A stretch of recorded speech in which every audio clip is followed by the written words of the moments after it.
Hello friends, you are most welcome on my YouTube channel Krishna कृपा। मैंने पहले आपको सेकंड चैप्टर की अकाउंटिंग टर्मिनोलॉजिक टर्म्स के बारे में आपको पहले एक दो वीडियोस में बताया था और उसको मैंने अकेला सबको इकट्ठा करके सेकंड नंबर प्लेलिस्ट में डाल दिया है। अब मैं लास्ट मोस्ट इम्पॉर्टेंट डेफिनेशन के बारे में आपको समझाने जा रही हूँ। अगर आपको अकाउंट्स की अगर थोड़ी बहुत ही भी कंफ्यूजन रह गई है कि what is the accounts, how to handle it, तो इस अकाउंट्स की डेफिनेशन के साथ सब पॉइंट्स आपके क्लियर हो जाएंगे, थ्योरी के भी और प्रैक्टिकल के भी। ठीक है, तो मेरी नेक्स्ट डेफिनेशन है अकाउंट।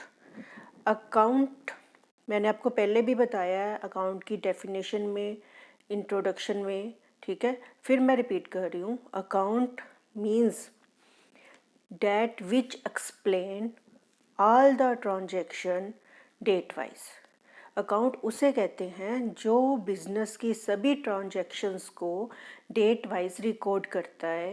किसके लिए? बिजनेस के लिए, बिजनेसमैन के लिए, ताकि उसको कभी भी अगर अपने बिजनेस के प्रॉफिट लॉस या डेटर्स एसेट्स कुछ भी नॉलेज लेनी हो तो वह अपने अकाउंट्स में, अपने बुक्स ऑफ अकाउंट्स में देख सके कि उसका बिजनेस कहाँ पे स्टैंड करता है।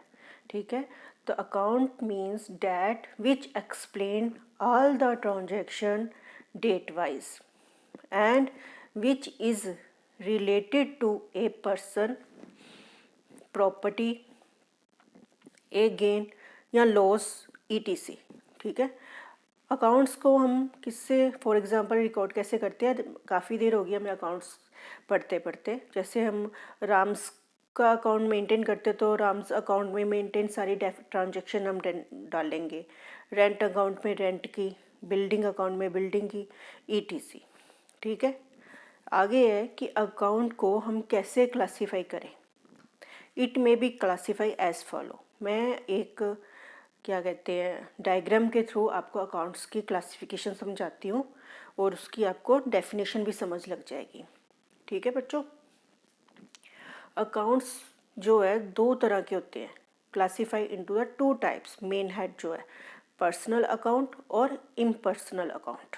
ठीक है, personal account which related to the personal account, it classify into other three parts: natural personal account, artificial personal account और representative personal account।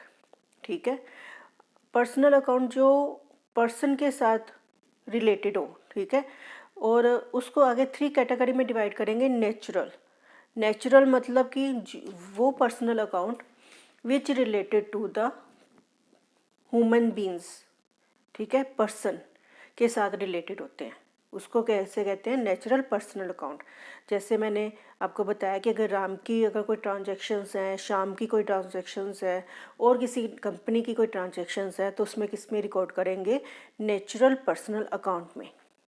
ठीक है, और दूसरा होता है artificial personal account. Artificial personal accounts होते हैं कि विच आर आर्टिफिशियली हम उसको क्रिएट किया होता है, होते वो पर्सनल अकाउंट ही है लेकिन आर्टिफिशियली की तरह से। जैसे किसी बैंक का नाम होता है, जो ट्रांजैक्शन किसी बैंक के साथ होती है वो पर्सन तो नहीं होती ना, लेकिन हम उसके साथ किए गए ट्रांजैक्शन को किस में रिकॉर्ड करते हैं? अकाउंट्स में, ताकि हमें अपनी अकाउंट्स बुक बिजनेस की ट्रू वैल्यू हमें मिल सके। तो आर्टिफिशियल पर्सनल अकाउंट को हम किस में रिकॉर्ड करेंगे? आर्टिफिशियल पर्सनल अकाउंट के अकाउंट में। जैसे फॉर एग्जांपल मैं आपको समझाऊं, बैंक्स नेम जैसे हो गया, किसी स्कूल का नाम, किसी कंपनी का नाम, ऐसे कोई ट्रांजैक्शंस अगर बिजनेस में होती हैं तो वो किस कैटेगरी की होती हैं? Artificial personal account. और रिप्रेजेंटेटिव पर्सनल अकाउंट वो होते हैं जो किसी को रिप्रेजेंट करते हैं अकॉर्डिंग टू नेम, पर होते पर्सनल अकाउंट ही है। ठीक है, ये इस कैटेगरी में आएंगे। जैसे सैलरी आउटस्टैंडिंग अकाउंट हो गया, ये किसको रिप्रेजेंट कर रहे हैं? सैलरी अकाउंट को जो आउटस्टैंडिंग है। और रेंट आउटस्टैंडिंग हो गया। ठीक है, इस तरह के जो हैं ट्रांजैक्शन वो किस में मेंटेन करेंगे हम रिप्रेजेंटेटिव पर्सनल अकाउंट में। ये तीनों कैटेगरी हैं पर्सनल अकाउंट की। और इधर मैंने आपको बताया था ना, impersonal account which are not related to the personal account, that transaction is transferred into the impersonal account। ये आगे दो में आगे डिवाइड किया गया impersonal अकाउंट को, रियल अकाउंट और nominal account.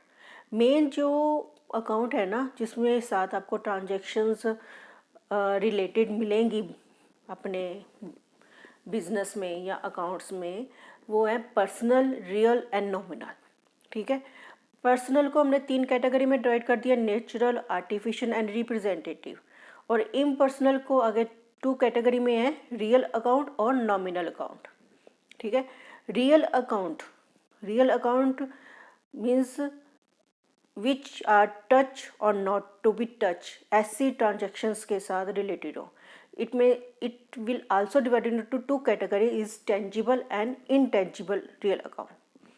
Tangible real account which can be touch, वो वाली ट्रांजेक्शन जिसको हम टच कर सकते हैं, जैसे land and building, plant and machinery. ठीक है, वो वाली होती है रियल अकाउंट की ट्रांजेक्शन्स, और उसको हम किस कैटेगरी में डालते हैं, टेंजिबल रियल अकाउंट। और इनटेंजिबल रियल अकाउंट कौन से होते हैं, which can not be touch. For example goodwill, copyright, patents, ऐसी अगर ट्रांजैक्शन बिजनेस में हो रही हैं तो वो कौन सी होंगी, real account tangible, intangible account की, तो उसको इस कैटेगरी में हम डालेंगे। और नॉमिनल अकाउंट कौन से होते हैं, nominal accounts all the expense and gain. ऐसी ट्रांजैक्शन जो होती है वो कौन सी होती है, नॉमिनल अकाउंट की ट्रांजैक्शंस, इसको हम इस अकाउंट में डालेंगे।